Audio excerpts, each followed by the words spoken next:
बिस्मिल्लाहिर्रहमानिर्रहीम, अस्सलाम वालेकुम and a very good morning. Espresso में आपको खुशामदीद कहेंगे। मैं हूं अरमिला हसन और मैं हूं इमरान हसन। इस उम्मीद और दुआ के साथ कि आप खैरियत से हैं, एक नए दिन का आगाज हमारे साथ करने के लिए तैयार हैं। आपको खुश आमदीद कहेंगे। विद दैट आप एक नए हफ्ते के लिए भी आपको बेस्ट ऑफ लक कहेंगे। अल्लाह करे आपका हफ्ता बहुत अच्छा गुजरे और ये भी उम्मीद है कि वीकेंड बहुत अच्छा गुजरा होगा। How was your weekend by the way?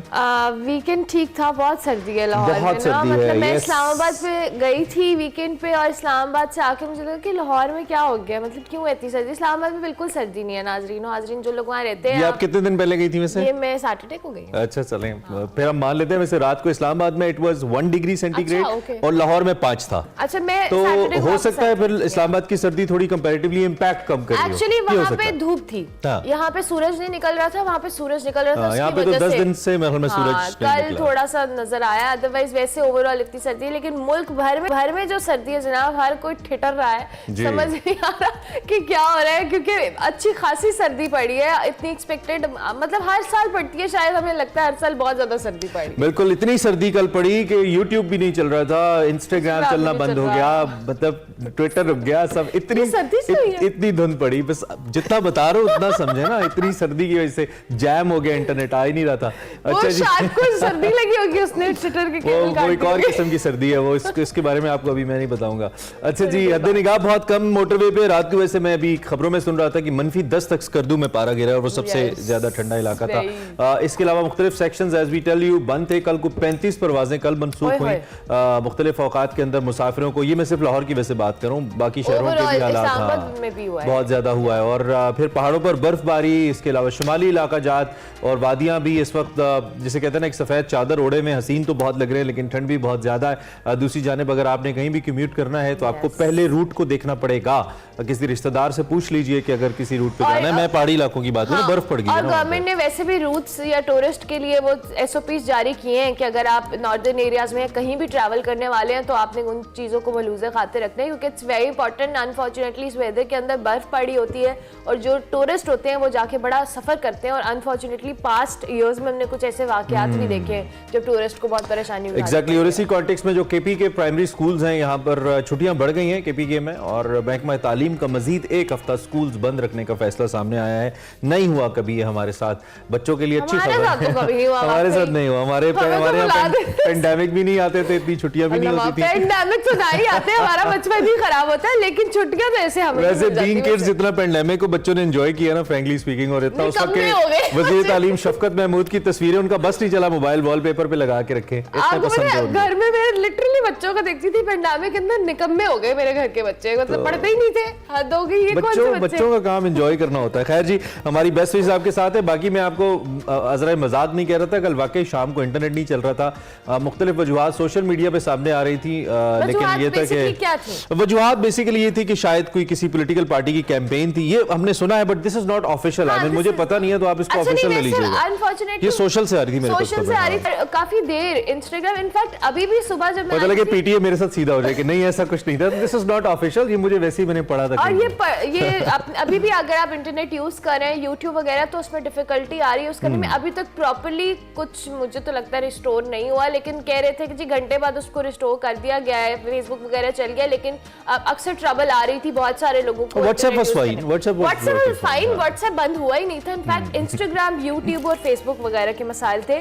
सो आपका उम्मीद करते हैं इंटरनेट जिस मछली ने तार काटी थी उसने सिर्फ इंस्टाग्राम की और यूट्यूब की और इसकी तार काटी थी। एक्चुअली मछली कौन है? इस पे हम गहरी, इस पे बहुत गहरी मछली कौन है मछली कौन है, ये शार्क कौन है, इस पे हम बात करेंगे। लेकिन अभी हमने आज यूजुअल आपको पता है प्रोग्राम में सियासत पे बात की जाएगी और सियासत में चूंकि इंतखाबात है तो इंतखाबात में बात करेंगे आज की बड़ी खबर।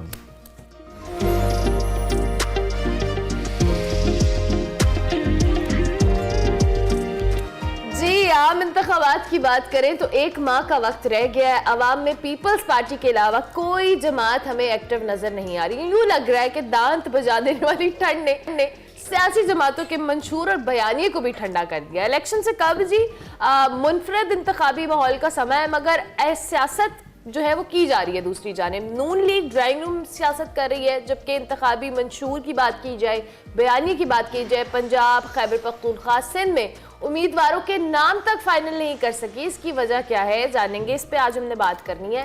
और जो सवालात आपके जहनों में कि कौन से जो नून लीगी उम्मीदवारों के नाम जो ओवरऑल सामने नहीं आ रहे, उसकी वजह इस्तेकाम पार्टी है, उसके साथ सीट एडजस्टमेंट तो नहीं है जिसकी वजह से लीगी उम्मीदवारों की तरह आवाम को भी सरप्राइज मिलेगा, ये मामला कुछ और है।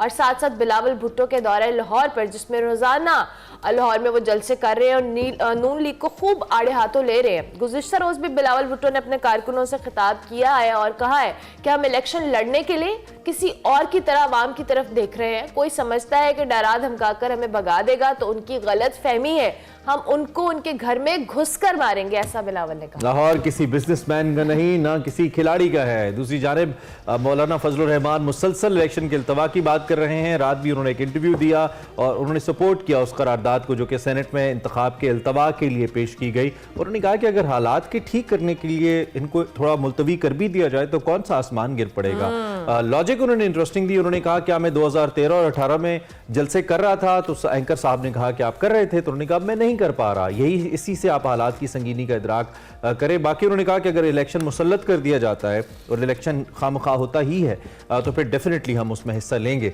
दूसरी जानिब तहरीक इंसाफ के जो इल्जामात हैं, इलेक्शन कमीशन उसको मुस्तरद कर रही है। पीटीआई की सुप्रीम कोर्ट में जो अपील है, इलेक्शन कमीशन ने सुप्रीम कोर्ट में जवाब जमा कराया है, मौक़िफ़ अपनाया है कि पीटीआई के 843 में से 598 कागजात मंजूर हुए हैं। सूबाई असम्बली के लिए 1770 में से 1398 क्लियर हुए। I think it's a big number. और इलेक्शन कमीशन ने तहरीक इंसाफ की दरखास्त जुर्माने के साथ मुस्तरद करने की भी इस्तदा की है कि न सिर्फ मुस्तरद हो बल्कि जुर्माना भी हो इसके ऊपर। तो ये एक ओवरऑल एक मैं जायचा कहने लगा था, एक मंजरनामा है सियासत का इस वक्त जो हमें नजर आ रहा है और इसी पे हमने बात करती है। बिल्कुल, हमारे साथ सीनियर सहाफी और तज्जियाकार शौकत पराचा साहब मौजूद है। बहुत शुक्रिया Shaukat Paracha sahab, good morning, I hope you are doing well. सबसे पहले तो बिलावल भुट्टो का दौरा लाहौर और जो उनकी एक्टिविटी है उस पर बात करें। उन्होंने कहा जी कि हम इलेक्शन जीतने के लिए किसी और की तरफ नहीं, आवाम की तरफ देख रहे हैं। कोई सोचता है कि डरा धमकाकर हमें भगा देगा तो ये उनकी गलत फहमी है, क्या कहेंगे? जी बिस्मिल्लाहिर्रहमानिर्रहीम, थैंक यू वेरी मच। आपने बिलावल भुट्टो जरदारी से बात शुरू की तो देखें, पीपल्स पार्टी, बिलावल भुट्टो जरदारी या कोई भी बड़ी सियासी जमात एक मखसूस एरिया में जहाँ उनकी एक्सपीरियंस होती है उससे निकल कर पूरे मुल्क में घूमते हैं या जाते हैं, तो मैं तो इसको वेलकम किया करता हूँ। बिलावल भुट्टो जरदारी और आने से पहले आपको याद है शांगला गए थे, इधर केपी में, वो अपर दीर, लोअर दीर में, पेशावर में, वो कोहाट में जलसा कर चुके। तो जो रीच आउट है किसी भी main stream national level political party की, अगर वो पूरे मुल्क में, जैसे कभी कहा जाता था कि चारों सूबों की जंजीर बेनजीर बेनजीर, बिलावल कल यही बात कर रहे थे। बिलावल भुट्टो जरदारी ने जब ये कहा कि मैं लाहौर से रिश्ता जोड़ने आया हूं तो हमें वेलकम करना चाहिए। सिमिलर आज नून लीग ने कराची में एमकेएम के साथ कुछ सीट एडजस्टमेंट पे बात करना है। अगर उनकी आज सीट एडजस्टमेंट एमकेएम के साथ कराची में हतमी हो जाती है, 2, 4, 5, 6 अगर सीटें नून लीग को सिंध में मिल जाती हैं तो बड़ी अच्छी बात है। ये जो यूजुअली कहा जाता है कि नून लीग सेंट्रल पंजाब की पार्टी है, पीपल्स पार्टी। अच्छा, मैं प्रश्न नून लीग पे जरा मैं चाहता हूं हम दूसरे हिस्से में आए। पीपल्स पार्टी की चूंकि हम बात कर रहे हैं और आप भी कह रहे हैं कि इसको वेलकम किया जाना चाहिए, डेफिनेटली पीपल्स पार्टी का राइट भी है और पीपल्स पार्टी का बड़ी तगड़ी पॉलिटिक्स रही है पंजाब के अंदर, पिंडी के अंदर, लाहौर के अंदर, वी नो दैट। जो मंशूर बिलावल दे रहे हैं उसमें वो कह रहे हैं कि वो तनख्वाहें डबल कर देंगे और 300 जो यूनिट बिजली है ये फ्री कर देंगे। मुझे तो जितनी इकोनॉमी की सूरत हाल समझ आती है इसमें तो अगर मौजूदा तनख्वाहें भी हुकूमत पूरी कर रही है तो हम डेफिसिट में जा रहे हैं, इतना बजट नहीं है हमारे पास और हमें पता है कि हम कैसे पूरा कर रहे हैं, पेंशन्स कैसे पूरी हो रही हैं। तो बिलावल के पास ऐसी क्या ट्रिक है या ऐसा क्या सोर्स है जिससे वो ये तनख्वाहें डबल करेंगे, वो ये नहीं बता रहे। आपको कोई बिंग जलने समझ आ रहा है कि कहां से वो कह रहे हैं कि हो जाएगा? देखिए, कोई बहुत बड़ी रॉकेट साइंस नहीं है। पाकिस्तान उन मुल्कों में शामिल है जहां टैक्स टू जीडीपी रेशो बहुत कम है, 9% है और एडवांस कंट्रीज में 18%, 19%, 20% तक होती है। सेकेंडली, जो मेन थिंग है पाकिस्तान के कॉन्टेक्स्ट में, हमारे यहाँ स्टेबिलिटी नहीं है। हमारे यहाँ कोई 2 साल, 1.5 साल, 3 साल के बाद फिर वही बातें शुरू हो जाती हैं कि पता नहीं ये हुकूमत है या नहीं है। और अभी तो इलेक्शन के बारे में आपको मालूम है, आप और मैं, हम तकरीबन पिछले 2-3 महीने में हर सुबह या जब भी आप बुलाते हैं तो हम पहले तो यही कहा करते थे कि पता नहीं इलेक्शन होते हैं या नहीं होते। और अभी सेनेट की करारदाद आ गई तो फिर भी लोगों के ज़हन में ऐसे शकूक पड़े। कल सेक्रेटरी इलेक्शन कमीशन के हवाले से खबरें आ गई। तो इंस्टेबिलिटी या एक जो गैर यकीनी की सूरत हाल का परसिस्ट करना, प्रिवेल करना, उससे बहुत शकूक पैदा होते हैं। और ये जो इन्वेस्टर्स हैं, सरमायाकार हैं, जो कि मईशत का इंजन होते हैं, रोजगार उनसे मिलता है, वो फिर परिंदों की तरह होते हैं कि थोड़ा सा ठा करें तो परिंदे उड़ जाते हैं, सरमायाकार भी इसी तरह चले जाते हैं। तो जो बिलावल भुट्टो कह रहे हैं, मसलन आपकी टैक्स टू जीडीपी रेशो बढ़ जाए, टैक्स कलेक्शन आपकी बढ़ जाए, अब 14,000 अरब रुपए हमारा बजट होता है, हम कोई 6-7 हजार रुपए टैक्स इकट्ठा करते हैं, बाकी तो हर जो है वो डेफिसिट में शो करती है। तो अगर आप से अपनी इनहेंस करें अपनी अर्निंग्स, तो तनख्वाहें 300-400 अरब रुपए टोटल हैं, उसमें से अगर आप डबल कर लेंगे तो 1.5 अरब और लगाते हैं। ऐसी कोई एग्जांपल शौकत भाई है नहीं ना टैक्स कलेक्शन की कि सिंध में इतना बढ़ गया हो कि वो फिर विफाक में भी आएगा, तो शायद विफाक में भी हो जाए। डिविजिबल पूल फेडरल गवर्नमेंट के हैं, फेडरल गवर्नमेंट एनएफसी अवार्ड में सूबों को उल्टा शेयर देती है। सिंध तो अदरवाइज कराची मुल्क का 60% जो टैक्सेस रेवेन्यू इकट्ठा करता है वो तो फेडरल गवर्नमेंट के पास आता है। फेडरल गवर्नमेंट फिर उसको रीडिस्ट्रीब्यूट करती है वो अपने डिफेंस स्पेंडिंग की तरह। तो सिंध को पर्टिकुलर अगर हम कहें कि वहाँ पीपल्स पार्टी टैक्स इकट्ठा नहीं कर सकी, जो टैक्सेस हैं वो फेडरल गवर्नमेंट, आपका सेल्स टैक्स, जीएसटी, आपका इनकम टैक्स, इनलैंड रेवेन्यू वाले, कस्टम्स, ये सारा फेडरल गवर्नमेंट का प्रीरोगेटिव होता है। फेडरल गवर्नमेंट इकट्ठा करके फिर सूबों को, लेकिन पीपल्स पार्टी ने 2008-13 की हुकूमत थी, पाकिस्तान की तारीख का सबसे ज्यादा एक्सपोर्ट टारगेट हासिल किया था जो कि 25 अरब डॉलर था। बाद में जो हुकूमत आई वो तो 19 अरब डॉलर तक इकट्ठा कर सकी। तो अगर वाकई आपकी कंसिस्टेंसी है, पॉलिसी में कंटिन्यूटी है और आप ये हो सकता है, इट्स नॉट समथिंग अनडूएबल। ठीक है। अच्छा पराजी साहब, दूसरी जानिब नून लीग की जब हम बात कर रहे थे, आपने खुद भी कहा कि अभी तक पीपल्स पार्टी या बिलावल भुट्टो की हमने बात की कि वो एक्टिव नज़र आ रहे हैं और अपना मंशूर भी दे रहे हैं, बात भी कर रहे हैं, कारकुनान को भी इंगेज कर रहे हैं, लेकिन दूसरी जानिब नून लीग के हवाले से उम्मीदवारों के नाम तक तो फाइनल नहीं हो पा रहे हैं और दूसरी जानिब एक्टिविटी भी ऐसा कोई नहीं है। तो क्या आपको ये जो जिस तरह की सियासत नून लीग अभी कर रही है और वो भी इलेक्शन से चंद हफ्ता कबल, क्या समझ रहे हैं, क्यों ये कॉन्फिडेंस है या डीमोटिवेटेड है, क्या मामला आता है?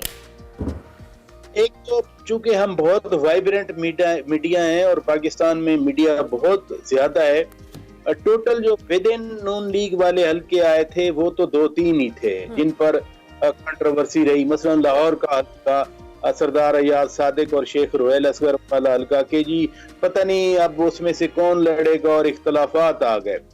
बाकी तो कोई लीग के अंदर कोई इतना बड़ा, तलाल चौधरी और नवाब शेर वसीर वाली बात हुई, फैसलाबाद के हवाले से, तांदरिया वाले में वो हल्का या जड़ा वाले का हल्का, और तीसरा जो था वो जो एहसन इकबाल साहब और दानियाल अजीज के हवाले से। दानियाल अजीज ने तो उनसे मादरत भी कर ली, बाकी रह गया नवाब शेर वसीर और तलाल चौधरी वाला हल्का और लाहौर वाला। सिर्फ इन 2 हल्कों की वजह से हमने मीडिया में इंप्रेशन दिया कि नून लीग के अंदर टिकटों की तकसीम पे इख्तलाफात हैं। दूसरी बात आईपीपी के हवाले से है।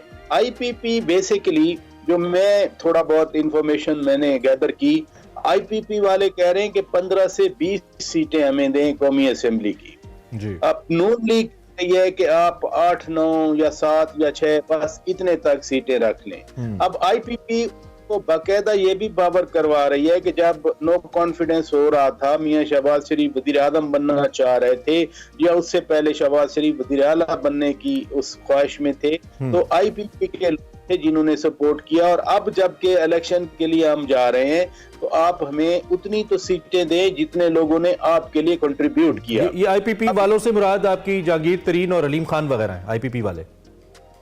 यही ग्रुप था ना 2022 वाला, जो जिन्होंने उस वक्त के वजीर आजम बानी पीटीआई को वोट देने से इनकार किया, जिसकी वजह से कस्टोडियंस ऑफ द पार्टी, ठीक ठीक। अब दूसरा जो कराची वाली एडजस्टमेंट्स के हवाले से है, कोई एज सच तो नून लीग का फुटप्रिंट नहीं है कराची में।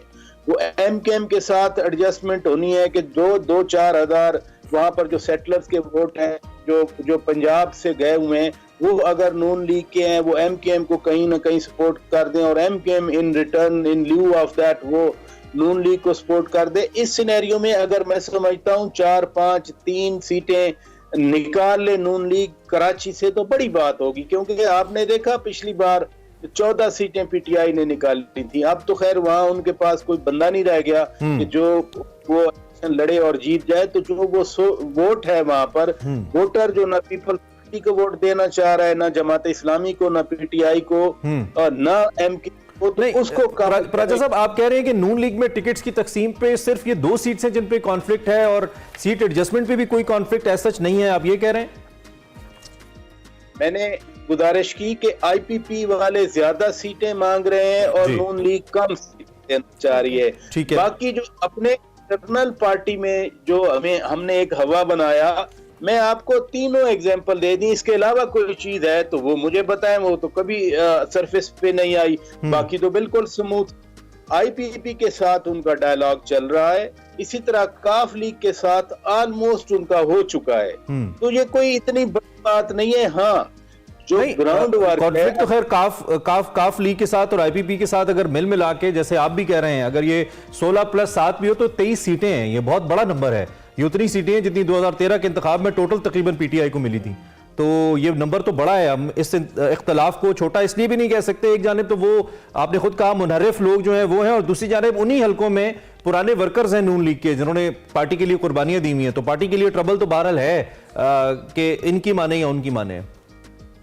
मैं बता रहा हूं कि 2 इश्यूज हैं ना, एक तो नून लीग के अंदर इख्तलाफ है, वो सिर्फ 2 सीटों पे है, बाकी आपने सीट एडजस्टमेंट करनी है। सीट एडजस्टमेंट पे नून लीग उनको कह रही है कि 5-6 आप हमसे ले लें बस। आईपीपी को आईपीपी कह रही है कि 15 सीटें हमें दें, 15-16।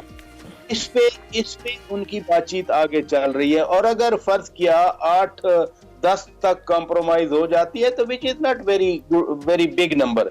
दूसरी बात यह है कि लीग जलसे तो नहीं कर ली, लेकिन ग्राउंड वर्क जो किया है, जो इंटरव्यूज किए हैं, बैठ के लोगों की सिलेक्शन है उम्मीदवारों की, वो तो मेरा ख्याल है नून लीग ने सबसे ज्यादा एक्सटेंसिव काम किया है। नून लीग तक किसी ने इतना काम ना, पीटीआई ने, पीटीआई की जो कैंपेन है वो तो रोजाना हम लोग बैठ स्क्रीनों पे कर रहे हैं ना, कि वो लेवलिंग प्लेइंग फील्ड नहीं मिली, वो देखें कागजात छीन लिए गए, वो देखें कागजात कर दिए गए। 78.16% कागजात पीटीआई के मंजूर किए जा चुके हैं। इसके बावजूद वो सुप्रीम कोर्ट में पहुंच गए कि जी बाप तौहीन अदालत इलेक्शन कमीशन, हालांकि election commission equally a constitutional body, article 220 के तहत इलेक्शन कमीशन को भी उतनी ही पावर हासिल है जितनी किसी और इदारे को है। तो गिमिक्स हैं पॉलिटिकल रहे हैं।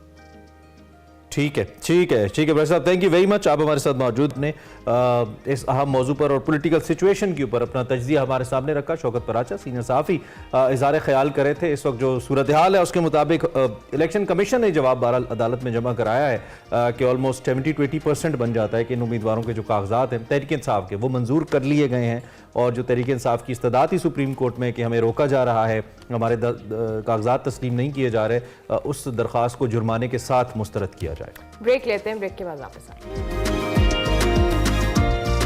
Welcome back. चूंकि आज पीर है और पीर को हम निकले तेरी तलाश में आपको दिखाते हैं। आज मुस्तनसर हुसैन तारड़ साहब से बात हो रही है, कुछ उनकी जो थर के सियाती तजर्बात हैं वो क्या रहे, दिखाते हैं आपको।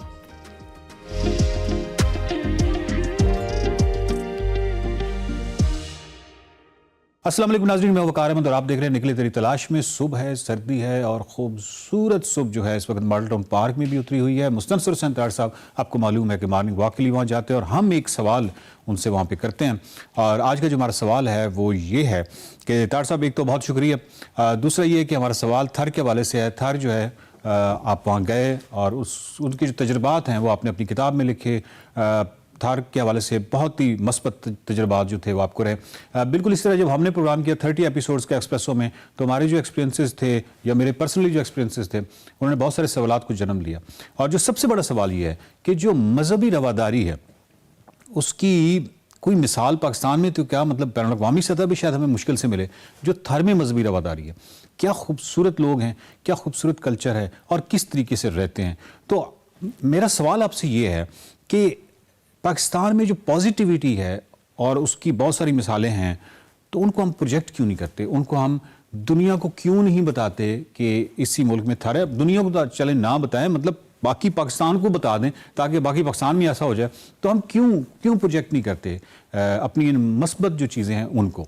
एक तो मिट्टी मुझे बड़ा फैसिनेट करता है, उसका नाम, और उसमें सबसे इंटरेस्टिंग बात हुई, मेरा ख्याल आपने ही वो नरेट की थी, आपने भी बहुत काम किया थर के ऊपर।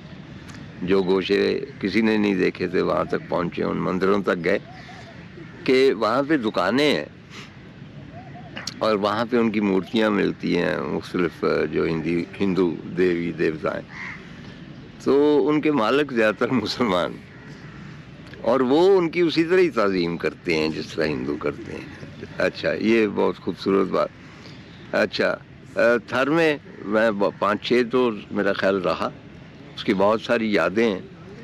एक तो ये कि हम जा रहे थे सीधे नंगर पार्कर की तरफ, तो हमारे लेवल में सड़क के साथ एक ऊँटनी सवार जा रहा, और वो तकरीबन उसी स्पीड पे जा रहा था जिस स्पीड पे हम जा रहे थे। तो एक जगह हम रुके तो वो भी रुक गया, तो उससे हमने पूछा कि कहाँ जा रहे हो, वो उसी मुकाम का पता बताया।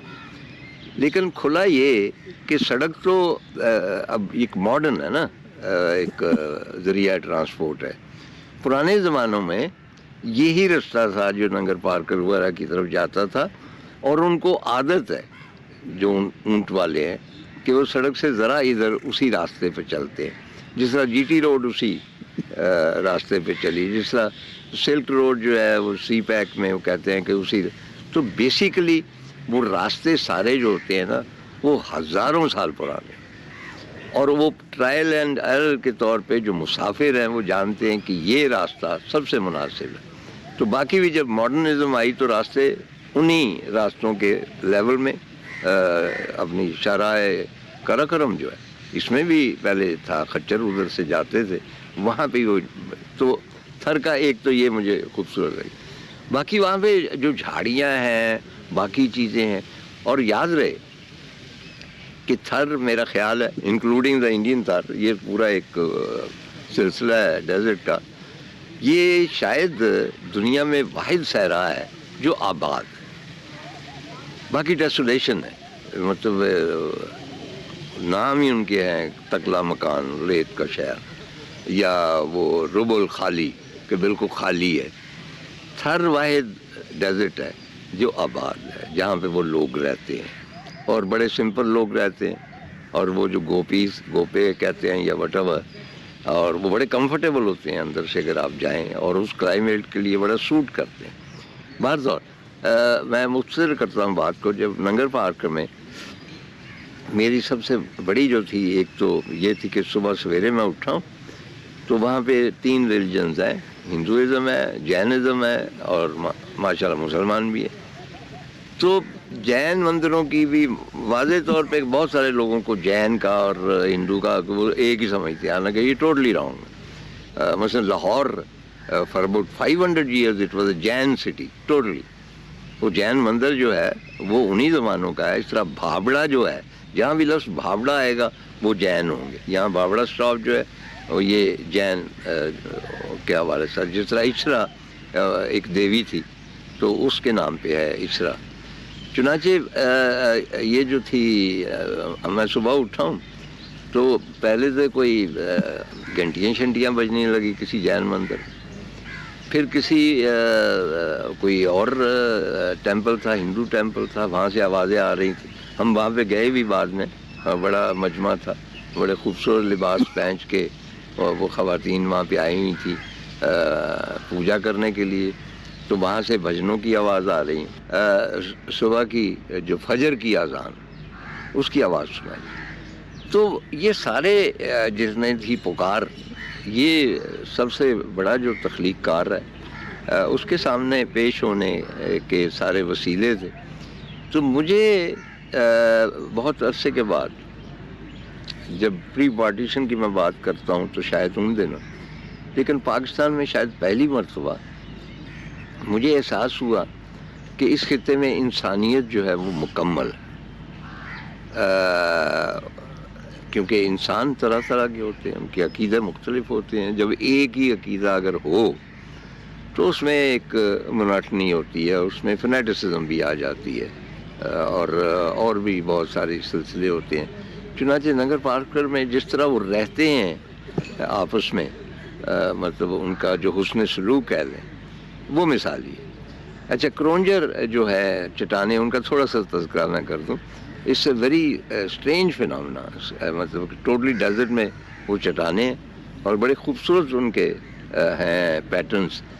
तो वहाँ पे हम गए ऊपर, तो वहाँ लोग जड़ी बूटियाँ इकट्ठी कर रहे थे। मालूम हुआ कि यहाँ जड़ी बूटियाँ होती, तो इकट्ठा करके तो पता नहीं हकीमों को या उमरकोट जाके, जो अमरकोट भी है जहाँ अकबर पैदा हुआ था आप जानते, तो वहाँ के बेच के आते हैं। तो वहाँ एक छोटी सी बच्ची थी, तो उसने कहा कि अगर मैं अपनी ज़ुबान में कहा कि वो जो बुलंद चोटी वहाँ पे जाके एक झंडा लगा हुआ, वाइट सा लगा हुआ है, अगर मैं वहाँ जाके वापस आ जाऊँ 8 मिनट्स में, तो आप मुझे 100 रुपया देंगे।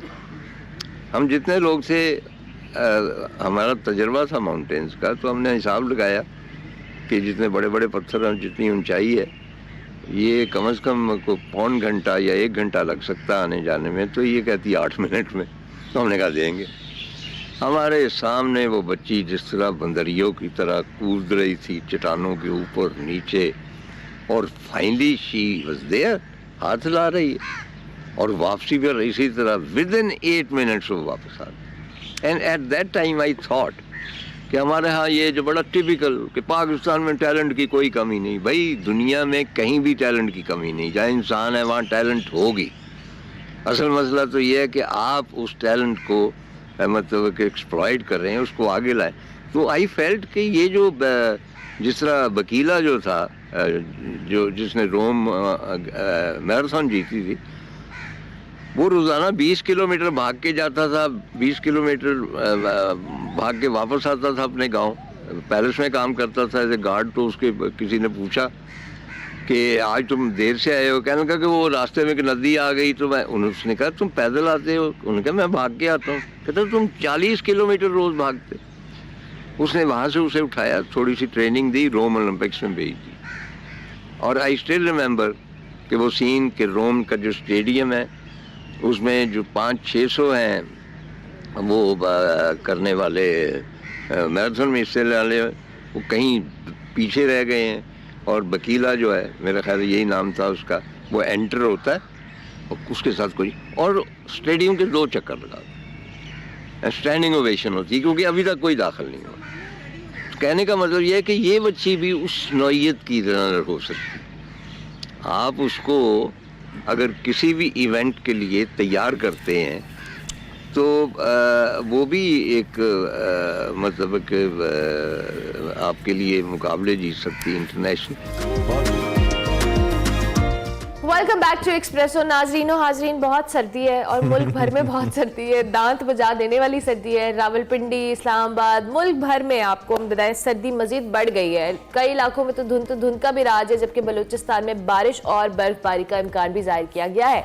महकमा मौसमियत कहता है जी कि कोयटा के पहाड़ों, ज़ियारत और कल्लात में बर्फबारी से मौसम मजीद सर्द हो गया है, जबकि बलूचिस्तान में भी आज से बारिशों और बर्फबारी का इम्कान है। ओवरऑल ये जो वेदर है, ये जो खुश सर्दी है, ये कब तक रहेगी, बारिशें कब होंगी, और नॉर्दर्न एरियाज की जो हम बात कर रहे हैं, और हमारे यहाँ पंजाब के मुख्तलिफ इलाकों में सूरज कब निकलेगा, इसी पे बात करेंगे। बिल्कुल, चौधरी मोहम्मद असलम साहब चीफ मेट्रोलॉजिस्ट है, हमारे साथ मौजूद हैं, उनसे हम बात करते हैं। चौधरी साहब को भी उनके आउटलुक से भी देख के लग रहा है कि सर्दी है हर जगह पे। चौधरी साहब, thank you very much for joining. कैसे आप, ठीक ठाक हैं? जी जी बिल्कुल सही। आप कैसे हैं? अल्लाह का शुक्र। ये क्या असलम साहब यूजुअल सर्दी है जो हम देख रहे हैं, अनयूजुअल है? और ये जो टेम्परेचर इस टाइम खास तौर पे पिछले 3-4 दिनों से ड्रॉप हुए हैं, ये मजीद नीचे जा रहे हैं? क्या अपडेट्स हैं, जरा एक पिक्चर हमारे सामने रखिए ना। देखिए, अभी जैसे जनवरी का माह तो वैसे ही बहुत सर्द होता है। जैसे हमारे जो ज्यादा सर्दी पड़ती है जनवरी में होती है। लाहौर में, जब पंजाब में ये सारी सर्दी होती है, और इसमें एक जो जिसकी वजह से सर्दी ज्यादा महसूस हो रही है, स्पेशली पंजाब और लाहौर वगैरह में, तो इसमें पिछले कोई 9-10 दिन से सूरज कोई सही तरह से नहीं चमका। उसकी रीजन ये है कि जो डेंस फॉग शुरू हुई है इस पूरे एरिया में, इसमें होता ये है कि कभी कभी कोई टेम्परेचर इस रेंज में होता है कि ये थोड़ी सी इसको हीटिंग मिले तो ये एक शीट बन जाती है जो हमारे फॉग की होती है, तो वो अपर एयर में एक शीट बन जाती है जिससे ये सूरज को ब्लॉक कर रहा होता है। तो ये फिनोमेना आज तक चल रहा है, सूरज को ब्लॉक किया हुआ उसने, और इसकी जो हीट है वो पहुंचती नहीं जमीन पे, और जितना कि टेम्परेचर है वो ही है जो टेम्परेचर मैक्सिमम जो है, बल्कि पिछले दिनों में जो टेम्परेचर जो मैक्सिमम का 10 डिग्री सेंटीग्रेड लाहौर का गया और मिनिमम 5 था, तो जो जितना डिफरेंस कम होगा उतनी सर्दी ज्यादा महसूस होगी। ओके, और ये कुछ बलोचिस्तान में और कोयटा में बारिशों की भी शुनीद है, इस हवाले से हमें बताइए, क्या थोड़ी बहुत इधर नहीं आती पंजाब की तरफ? देखिए वो सिस्टम जो है ना, वो उसमें कल भी उसने बारिश दी है, आज भी बारिश देगा, आज के बाद वो खत्म हो जाएगा। उसने बल्कि रात काफी वहाँ पे कई इलाकों में जैसे कोयटा, स्मोगली वगैरह में बारिश दी है और स्नोफॉल भी है, लेकिन वो सिस्टम वहां से खत्म हो जाएगा, वो इधर पंजाब की तरफ जाए, इवन वो नॉर्दर्न एरियाज की तरफ भी नहीं जाएगा, वहां से वो खत्म हो जाएगा वो सिलसिला जो है। तो बाकी जो जी जी अच्छा, जो साहब ये भी बताइएगा, जिस तरह से हम बारिशों के हवाले से बात करें, पर जब तक ये खुश सर्दी है और ऑब्वियसली सूरज नहीं निकल रहा, बारिशों को लेकर, क्योंकि पूरा दिसंबर तो बारिश नहीं हुई है अगर हम पंजाब की बात करें प्रॉपर्ली, तो क्या आप समझते हैं बारिश होगी आइंदा आने वाले कुछ दिनों में या हफ्तों में?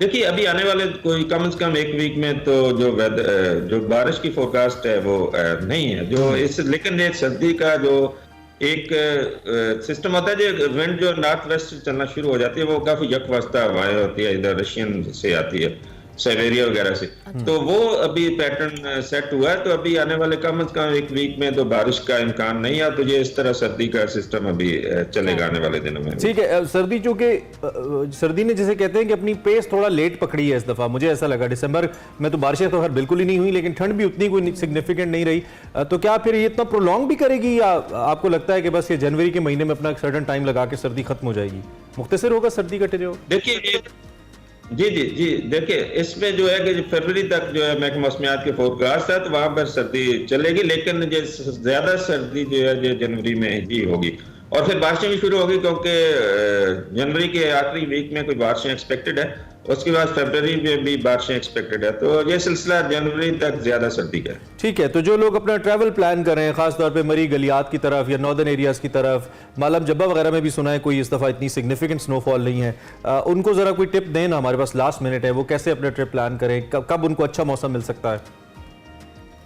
देखिए अभी एक वीक तक तो कोई लोग ज्यादातर वो स्नोफॉल को एंजॉय करने के लिए जाते हैं, तो अभी एक वीक तक तो इसका कोई चांस नहीं है, ये बनने का चांस कोई जनवरी के कोई थर्ड वीक में जाके बनेगा, थर्ड या फोर्थ के शुरू में 20 के बाद बनेगा जाके, तो अभी तो वो नॉर्मल उन्होंने सर्दी एंजॉय करनी है तो जाए, लेकिन स्नोफॉल वगैरह अभी का उसका कोई नहीं है। Thank you very much. Chaudhry Mohammad Aslam हमारे साथ मौजूद थे, चीफ मेट्रोलॉजिस्ट, हमें की ताज़ा तरीन सूरत हाल के हवाले से बता रहे थे। दूसरी जानिब जी धुंध और सर्दी की लहर, आपको पता है खैबर पख्तूनख्वा के मैदानी इलाकों में स्कूल जो हैं मजीद एक हफ्ता बंद रहने के हवाले से एलामिया जारी किया गया, और इस एलामिया के मुताबिक महकमा तालीम का प्राइमरी लेवल के जो निजी और सरकारी स्कूल हैं इसमें मजीद एक हफ्ते की तातीलात देने का फैसला सामने आया है। मिडिल हाई और सेकेंडरी जो स्कूल्स हैं कल से खोल दिए जाएंगे, जबकि मिडिल हाई और हायर सेकेंडरी जो स्कूल्स के औकात हैं सुबह 9:30 से सुबह 9:30 बजे से शुरू होंगे, और ऑब्वियसली थोड़ा लेट कर दिया गया है स्कूल की, ताकि थोड़ा सूरज निकल आए। सूरज निकले। एक ब्रेक लेते हैं, ब्रेक के बाद आते हैं।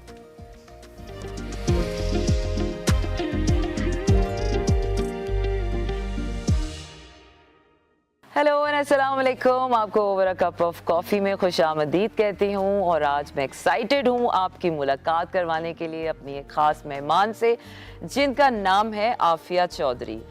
माशाल्लाह से जॉब भी करती हैं, इसके साथ साथ अपना बिजनेस भी सेटअप कर रही हैं, और जहाँ पर आज हम मौजूद हैं ये उनका रेस्टोरेंट है, जहाँ पर उनकी स्पेशलिटी है टर्किश, चाइनीज़ और अरबिक खाने। तो खाने भी खाएंगे और आइए उनसे उनका जर्नी भी शेयर करते हैं। अस्सलाम वालेकुम आफिया, थैंक यू वेरी वालेकुम मच। अस्सलाम, thank you very much Sana. आपका और आपकी टीम का यहाँ पर आने का बहुत बहुत शुक्रिया। सबसे पहले तो मैं आप यही पूछना चाहूँगी कि एक तरफ नौकरी, दूसरी तरफ बिजनेस सेटअप, फिर उसके ऊपर आप कलनरी एक्सपर्ट भी हैं और स्पेशलिटीज़ आपने जो जो मुझे बताई, तो मैं तो बहुत एक्साइटेड हो गई कि लोगों से ये स्टोरी ज़रूर शेयर होनी चाहिए। तो कैसा रहा जर्नी, किस तरह से स्टार्ट किया, कैसे नौकरी के साथ ये अपना बिजनेस स्टार्टअप करने का ख्याल आया? हमारी सोसाइटी में एक्चुअली आजकल ये ज़्यादा कॉन्सेप्ट है कि मेल्स ही सब कुछ कर सकते हैं, लेकिन मैं ये प्रूव करना चाहती थी, बहुत अरसे से मेरे ये दिल में ख्वाहिश थी। मेरे पेरेंट्स एक्चुअली उन्होंने हमारी ग्रूमिंग ही बॉयज़ की तरह की है, उन्होंने बेटा और बेटी में कभी कोई फ़र्क नहीं फ़ील किया। मुझे फूड सीखने का बहुत ज़्यादा शौक़ था, बेकरी, केक्स बनाने का, पेस्ट्रीज़ और कुकीज़, चॉकलेट्स, इसमें मेरा बहुत ज़्यादा इंटरेस्ट डेवलप हो रहा था। ये चीज़ मैं क्लियर कर दूं कि जॉब के साथ हम बहुत कुछ कर सकते हैं। अगर किसी ने कुछ करना है, कोई कुछ करना चाहता है तो बहुत कुछ कर सकता है। मैं चाहूँगी कि ऐसे लोगों को, चाहे वो ख़वातीन हैं या वो मर्द हजरात हैं, क्या पैगाम देना चाहेंगी और क्या आपकी स्ट्रगल के वो चीदा उसूल मैं कहूँगी कैसे होंगे जो आप उनसे शेयर करना चाहेंगी? थोड़ा सा आपको मेहनत करनी पड़ती है, थोड़ा स्ट्रगल करना पड़ता है। अगर आपके माइंड में कुछ है, आपने ठान लिया है कि आपने कुछ करना है, तो यस आप कर लेते हैं। मैंने भी अपनी नींदें भी ख़त्म की, अपना आराम थोड़ा सा ख़त्म किया। मैंने जॉब के साथ साथ मैंने ये सारे शेफ़ के मैंने कोर्सेज़ किए। बीइंग अ फीमेल अगर मैं कर सकती हूँ तो कोई और क्यों नहीं कर सकता। अच्छा, मुझे ये बताएं, बड़ा खूबसूरत ये पहाड़ी इलाका है, तो यही इलाका या आपने एरिया क्यों सिलेक्ट किया और इसके पीछे आपका क्या विजन था? ये एक्चुअली शालादिता और बुद्धा केव्स जिसकी वजह से बहुत ज़्यादा फेमस है और ये बहुत हिस्टोरिकल जगह है। बहुत से फॉरेनर्स यहाँ पर आते हैं, उनको ऐसी अच्छा इन्वायरमेंट, एक अच्छी जगह कि बिल्कुल नेचर के करीब आके उसको एंजॉय कर सकें, लेकिन बहुत अच्छी एक जगह पर बैठकर उसको एंजॉय करने का मौका यहाँ चांस नहीं मिलता। और इतना मैं कहूँगी कि एक तो इलाका इतना खूबसूरत, बिल्कुल आपने कहा कि नेचर से करीब रहना, ये विजन बहुत अच्छा है। हर रेस्टोरेंट की कोई ना कोई फ्लैगशिप डिश होती है, तो आप मुझे बताएं कि आपके रेस्टोरेंट की क्या जो है वो फ्लैगशिप डिश है? जी, मेरी रेस्टोरेंट की जो स्पेशल डिश है वो इंशाल्लाह आपको आज आप खाने का भी आपको मौका मिलेगा। मैंने स्पेशली ख़ुद से सारी चीज़ें रेडी की हैं। वो मंदी है और उसके अलावा आपके लिए बसबूसा मैंने रेडी की है, महलबिया है और कुनाफा, ये सब चीज़ें इंशाल्लाह बहुत कुछ मिलेगा आपको। फैंटास्टिक, मुझे आपका विजन और आपकी जो एम्बिशंस है वो काफी आगे जाते हुए नजर आ रहे हैं। अच्छा, अब ये बहुत अच्छा लगा, बहुत मजा आया आपका जर्नी सुनने में और काफी मैं भी मोटिवेट हुई हूँ और आई एम श्योर कि जो लोग मुझे देख रहे होंगे। तो अब हम चलते हैं खाने की तरफ, क्योंकि आई कांट वेट।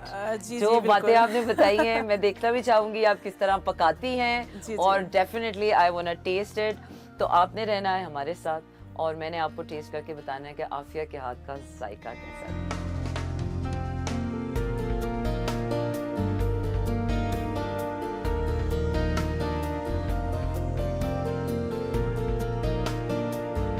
अच्छा आफिया, ये इस डिश का पहले मुझे नाम बताइए और मुझे थोड़ी सी इसकी मेकिंग भी बता दीजिए। सना, ये मंदी है। ओके। और इसको मैंने थोड़ा सा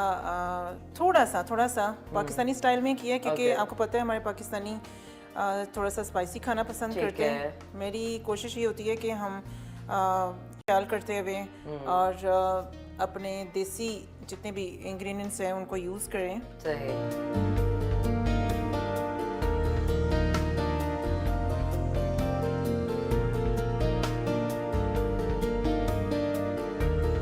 और मज़े की बात यह है कि आज आफिया, आई होप कि सारा खाना आपने खुद बनाया? जी जी बिल्कुल, ये सारा मैंने खाना खुद बनाया है। और खाने से और अरोमा इतना अच्छा आ रहा है कि मुझे भूख लगना शुरू हो गई। मैं अभी हालांकि नाश्ता करके आई हूँ और ये स्पेशली आपके लिए और आपकी टीम के लिए।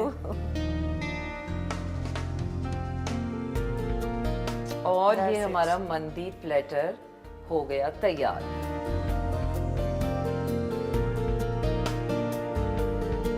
और अब आफिया, अब इसके बारे में बताइए कि ये कौन सी डिश है? ये बसबूसा है। अरब कंट्रीज में और टर्किश आपको पता है बहुत ज़्यादा यूज़ करते हैं। बुसबुसा, यस। ओके। और ये बेकिंग स्टाइल का मुझे नजर आ रहा है। जी जी बिल्कुल, ये बेक किया जाता है। अच्छा, आप खाएंगी आपको पता चलेगा। ओके। इस्लामाबाद में आपने और कहाँ से खाया है? ऐसा मैंने तो अभी मज़ेदार बुसबुसा सा कहीं से नहीं खाया, कुनाफा जरूर मैंने खाया है। कुनाफा भी आपको खिलाएंगे। Okay, oh my God, this is so यम।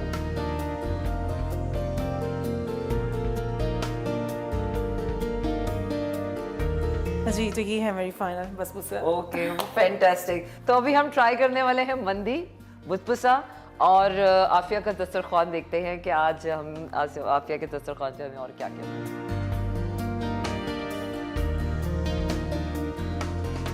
और अब हम आफिया के दस्तरखान पे बैठे हुए हैं और आफिया मुझे मंदी ट्राई करवा रही हैं। ओके, मेरी कलरफुल सी प्लेट तैयार हो गई। आफिया रेडी हैं आफिया आप? जी जी।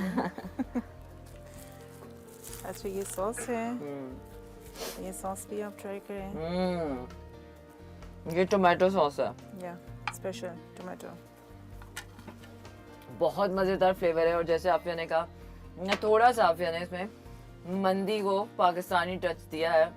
अरबिक के साथ मुझे इसमें पाकिस्तानी वो जो मसाले और हमारी जो एक स्पाइसेस का जो टच है वो बहुत अमेजिंग है। आफिया, मैं तो आपको इसके लिए 10 on 10 देती हूँ। Thank you.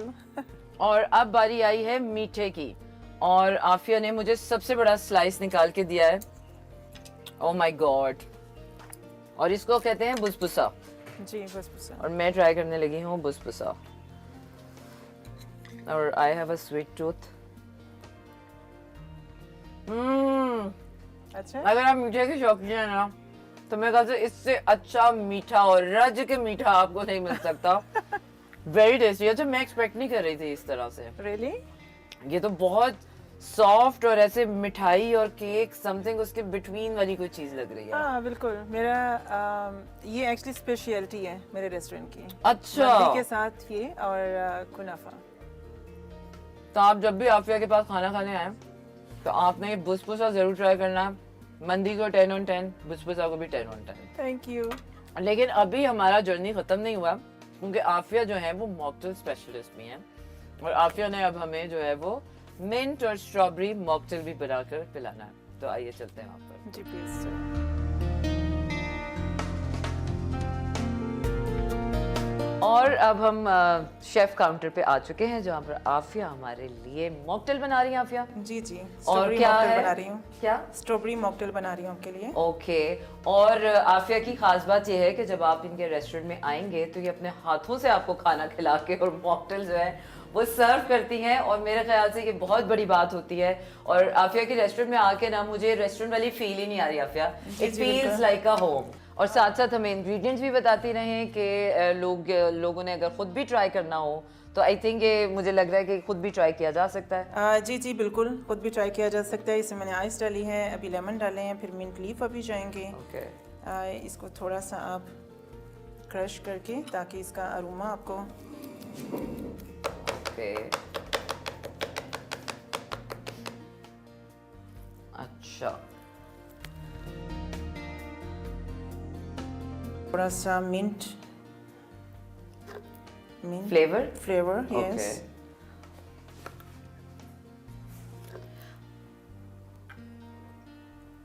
अच्छा, इसमें ये एक स्पेशल, ये मेरा सीक्रेट है। अच्छा, सीक्रेट इंग्रेडिएंट है ये आपका? जी जी। ओके, ये आपको नहीं पता चलेगा, ये आपको आफिया के पास आके ही ट्राई करना पड़ेगा। जी बिल्कुल।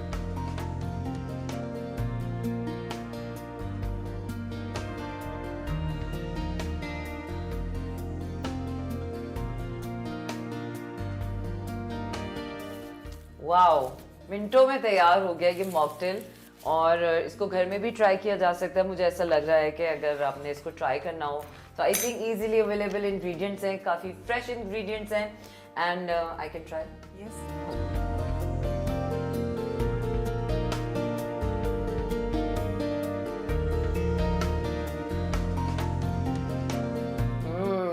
अमेजिंग।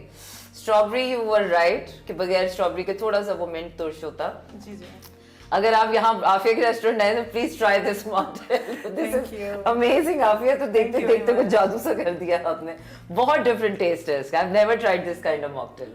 आफिया, बहुत अच्छा लगा आपसे मिलकर, आपका जर्नी जानकर। आई एम श्योर कि मेरे जो देखने वाले हैं वो भी काफ़ी मोटिवेट हुए होंगे। और मैं आपको भी बेस्ट ऑफ लक कहना चाहूँगी क्योंकि आप इतने मुश्किल जर्नी पर हैं और आई होप कि ये आप एक एग्जाम्पल सेट करें उन तमाम ख़वातीन के लिए जो इस बिज़नेस में आना चाहती हैं और जो डेफिनेटली अपना काम जो है वो स्टार्ट करना चाहती हैं। Thank you very much. Thank you very much Sana, आपका आने का बहुत शुक्रिया, आपका और आपकी टीम का। I am really very grateful. I hope कि आप लोगों ने एंजॉय किया होगा। खाना भी बहुत अच्छा था, ड्रिंक्स भी बहुत अच्छे थे और मैंने यहाँ पर नेचर भी बहुत एंजॉय की। अपना रखिएगा ख्याल, आपसे होगी अगले हफ्ते फिर मुलाकात। अल्लाह हाफिज़।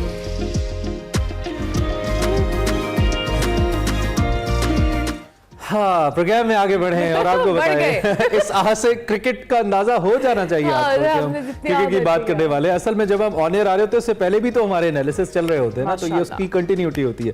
खैर जनाब, कमजोर बुनियादों पर कायम जो उम्मीदों का तस्वुराती महल था वो बिखर गया। पाकिस्तान ऑस्ट्रेलिया में वाइट वॉश हो गया।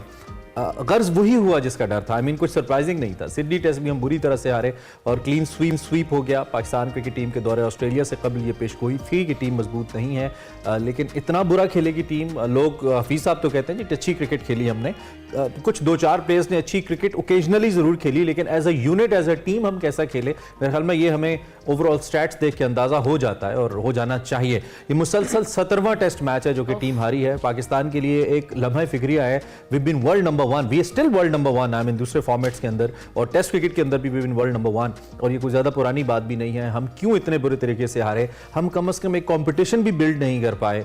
क्यों ऐसा नहीं कर पाए? क्या हम कोई अंडर 19 या पाकिस्तान ए टीम थे?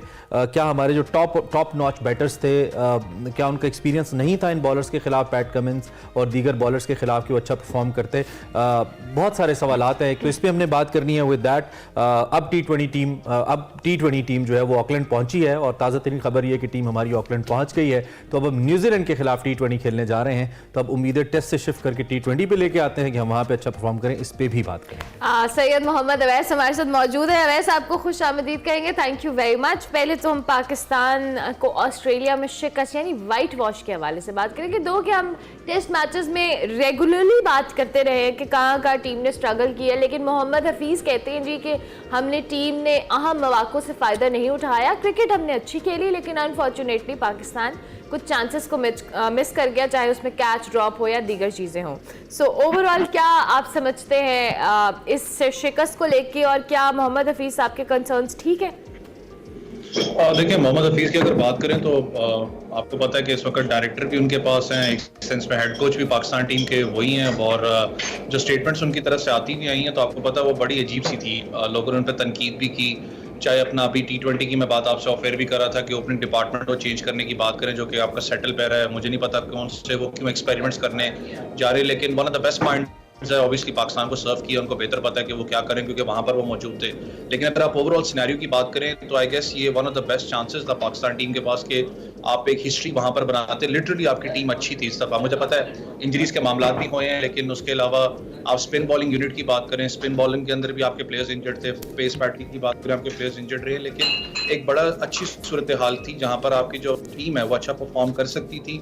चाहे वो MCG की बात करें, सिडनी की बात करें, आपने ऑलमोस्ट वो मैचेस अपने हाथों से गंवाए हैं, खास करके जो आपका कैच कॉर्डन एरिया रहा है। साइम अयूब की बात करें, वो यंगस्टर है, लोग क्रिटिसाइज नहीं करते, लेकिन यार एक यंगस्टर की बात मैं करूं, अगर वो कैचेस ड्रॉप कर रहा है तो लिटरली ये लम्हा फिक्री आपके लिए। लेकिन दो चीज़ें हैं यहाँ पर, आप दोनों चीज़ से शायद एग्री भी करेंगे। जब आप पाकिस्तान की कंडीशंस में खेलते हैं, जब आप नॉर्थ में खेलते हैं, इस्लामाबाद रीजन की बात करूँ या एबटाबाद जो नॉर्थ के साइड है, वहाँ पर बॉल थोड़ा सा अपराइज आता है तो स्लिप कॉर्डन एरिया खास करके सेकंड स्लिप बड़ी इंपॉर्टेंट होती है, तो वहाँ पर जो कैचेस हैं वो आपके यहाँ तक कैरी ऑन होते हैं। लेकिन जब आप सिंध की साइड पे खेलते हो तो बहुत हार्डली आपको कैचेस जो से स्लिप एरिया के अंदर मिलते हैं, बहुत हार्डली होता है क्योंकि पिच आपको पता है सच तो वहाँ पर कोई सपोर्ट होती नहीं फास्ट बॉलर्स के लिए, तो ये भी एक चीज़ होती है। लेकिन ज्यादा जो सबसे बड़ा इशू है वो आपका आपको मैं जरा रोकूंगा, आप दोबारा रेफर करें टीम को एक बार फिर एबटाबाद अब भेजें। आपकी बातों से मुझे अंदाजा हो रहा है, पहले मिसबा की क़यादत में जा चुकी एक बार।